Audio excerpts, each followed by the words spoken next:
Terça-feira, 8 de abril, começou a segunda rodada da Libertadores com o atual campeão Botafogo conseguindo sua primeira vitória nesse ano da Libertadores. O Botafogo estreou com derrota no Chile para a Universidade do Chile, perdeu por 1 a 0.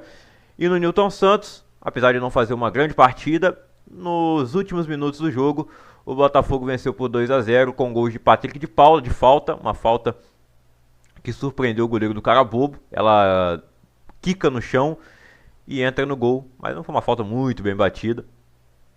O goleiro do Carabobo não esperava e acabou aceitando. O Matheus Martins faz o segundo gol do Botafogo, 2 a 0 para o Glorioso, em busca do bicampeonato da Libertadores. Como eu disse, o time vem melhorando, porque agora tem um treinador. Os jogadores que foram contratados nesse ano estão começando a jogar melhor. O Arthur fez uma boa partida.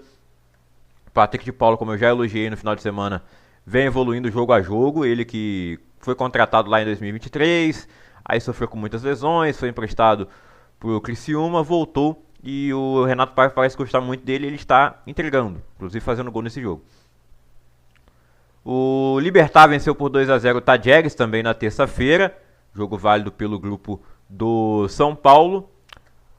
O Peñarol venceu por 2 a 0 o Bulo Bulo, o San Antônio Bulo Bulo, vitória do Peñarol, semifinalista da última temporada, pentacampeão da Libertadores. Estreou com derrota, mas na segunda rodada vence em casa. O Estudiantes perdeu para o Universidade do Chile. O Estudiantes, que era considerado na Argentina como um dos favoritos ao título da Libertadores, estreou contra o Carabobo e agora vence, agora perde para a Universidade do Chile. 2 vitórias, portanto, então para a equipe chilena, liderando o grupo A.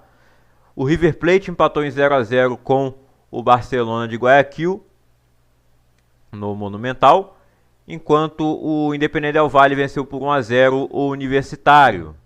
O Bahia então foi até o Uruguai enfrentar o Nacional do Uruguai, Nacional que não começou bem, 2 derrotas consecutivas, perdeu por 3 a 0 para o Atlético Nacional fora de casa e agora perde para o Bahia em casa por 1 a 0. Grande vitória do Bahia, começou empatando com o Inter na Fonte Nova e agora vence o Nacional, um grande time uruguaio, pode não estar no seu melhor momento, mas assim, é um grupo muito complicado e o Bahia tem 4 pontos junto com o Inter, então a possibilidade de passar os 2 brasileiros nesse grupo é muito grande. O gol do Bahia foi marcado pelo Eric Pulga, golaço.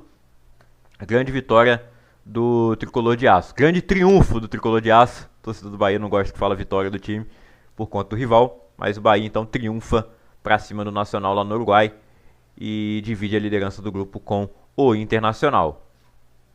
Eu já vou chegar lá no jogo do Internacional porque ele foi na quinta-feira. Foi um dos últimos, né? O Vélez Sarsfield ganhou por 4 a 0 da equipe do Olímpia fora de casa. Grande vitória da equipe argentina. Semifinalista da Libertadores em 2022. É atualmente um dos melhores times no campeonato argentino. O Flamengo, que foi o time que eliminou inclusive o Vélez daquela Libertadores e foi campeão na mesma edição, né? O Flamengo perdeu para o Central Córdoba em casa. O Central Córdoba é um time estreante da Libertadores, time argentino, primeira vez que eles estão participando e vencem o Flamengo dentro do Maracanã, uma vitória histórica para a equipe argentina e uma derrota sentida para a equipe do Felipe Luiz. É apenas a segunda derrota do Felipe Luiz como treinador do Flamengo.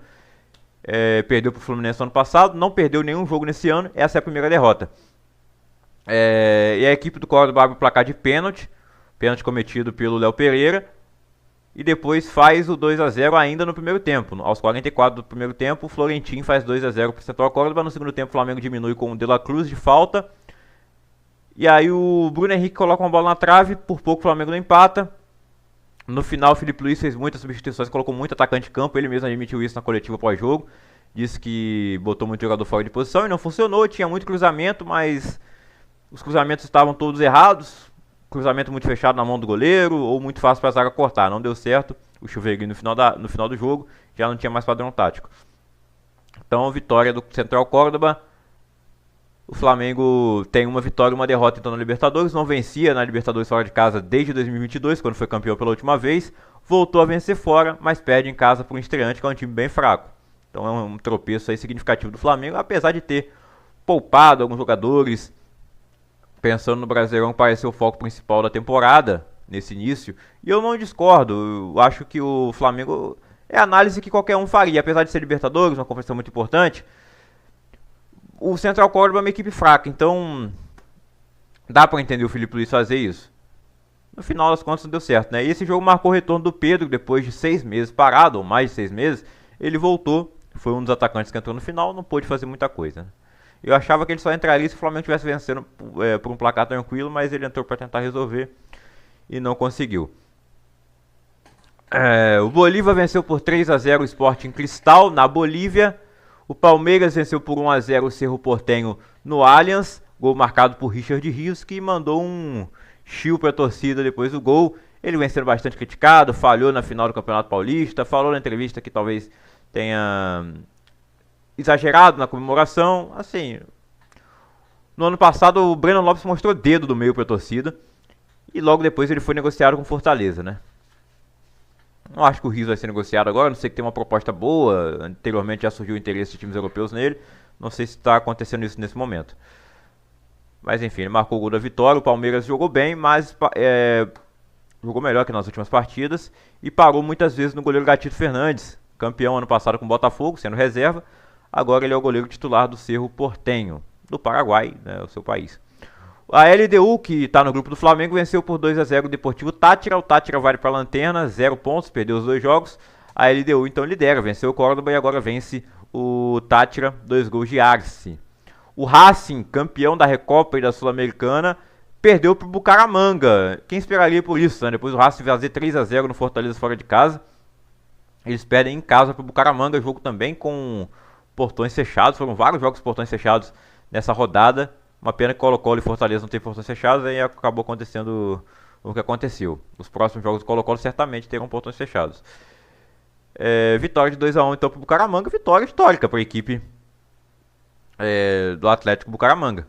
Enquanto para o Racing é um tropeço inesperado, né? O Bucaramanga fez 2-0, o Racing conseguiu diminuir no final, mas não conseguiu chegar ao empate.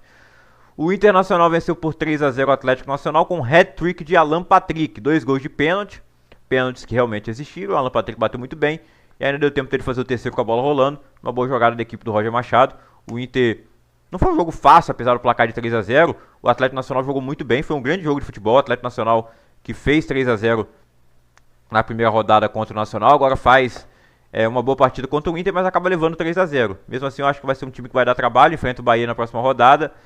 E vai ser um jogo difícil para o Bahia, mas eu estou na torcida para que as duas equipes brasileiras, Inter e Bahia, se classifiquem. No momento, dividem a liderança com 4 pontos cada um, empataram na primeira rodada, os dois venceram na segunda.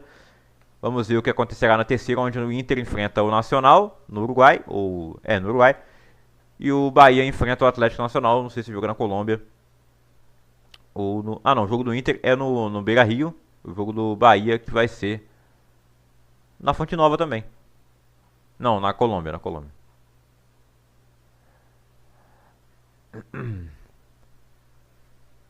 São Paulo recebeu o Alianza Lima no Morumbi e o jogo terminou empatado em 2-2. Ferreirinha fez 2 gols para abrir o placar para o São Paulo.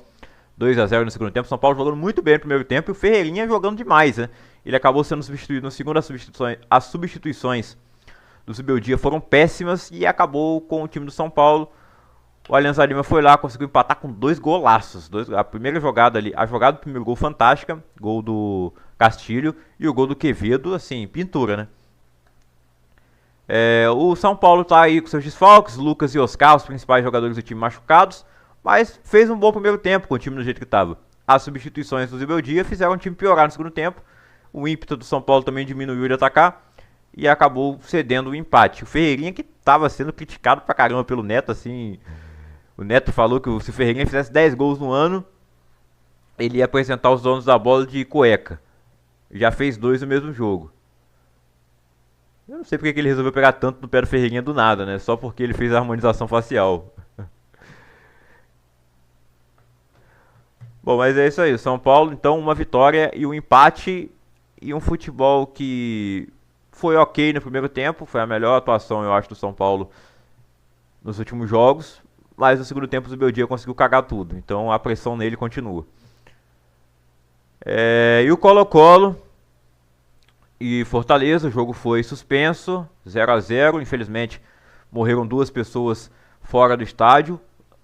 E eu não sei se as mortes foram confirmadas antes do jogo começar, e o jogo começou e foi paralisado porque a torcida do Colo-Colo invadiu o campo. Então a CBF junto à FIFA pediu a vitória do Fortaleza por WO, 3-0, já que o jogo foi interrompido por culpa da torcida do Colo-Colo. Então o Colo-Colo certamente vai receber uma punição, vai ter portões fechados, talvez nem jogue no seu estádio nas próximas partidas. E essa punição também de perder o jogo por WO é bem provável, né, que a Conmebol acate esse pedido do Fortaleza, da CBF e também da FIFA. Olha, então a classificação dos grupos agora da Libertadores. No grupo A, Universidade de Chile lidera com 6 pontos, Estudiantes e Botafogo tem 3 e o Carabobo tem 0. No grupo B, River Plate e Barcelona de Guayaquil tem 4, o Independente tem 3 e o Universitário do Peru tem 0. No grupo C, LDU e Central Córdoba tem 4, Flamengo 3, Deportivo Táchira 0. Olha aí, o Flamengo no momento ficando com vaga na Sul-Americana, é apenas a segunda rodada. Mas olha aí, o Córdoba com 4 pontos. O Córdoba empatou com a LDU na primeira rodada, então eu falei que a LDU tinha vencido os 2 jogos, mas não. O Córdoba fazendo uma estreia de Libertadores, né? É um debutante. Até agora, muito bom. Empatando com a LDU e vencendo o Flamengo no Maracanã. Olha aí, o Flamengo pode se complicar com isso aí. No grupo D, o Libertad está liderando com 6 pontos. O São Paulo tem 4. O Alianza Lima tem 1 e o Tajeres 0. No grupo E, o Bucaramanga tem 4 pontos. Racing 3. Colo-Colo 2 e Fortaleza 1. Situação complicada, mas o grupo ainda está numa escadinha, né? Não está distante. O Fortaleza pode ganhar aí os 3 pontos e empatar com o Bucaramanga na liderança. Lembrando, esse jogo foi suspenso, então a possibilidade do Fortaleza empatar com o Bucaramanga não. Ele vai a 3 pontos, na verdade. Ele está com 1 ponto que é do empate com o Colo-Colo. O Colo-Colo, que tem 1 ponto que empatou na primeira rodada com o Bucaramanga. O Fortaleza perdeu para o Racing, então se o Fortaleza vencer, ganhar aí por WO, ele vai a 3 pontos junto com o Racing. E o Bucaramanga vai seguir na liderança com 4 pontos. E o Colo-Colo vai ficar com apenas 1. O Internacional lidera o grupo F junto com o Bahia, 4 pontos para cada um. O Inter fica na frente pelo saldo de gols. O Atlético Nacional tem 3 pontos e o Nacional tem 0 na última posição. No grupo G, o Palmeiras tem 6 pontos na liderança. Bolívar 3, Cerro Porteño também tem 3 e o Sporting Cristal do Peru tem 0. No grupo H, o Vélez Sarsfield tem 6, o Peñarol 3, o Bulo Bulo 3 e o Olímpia 0.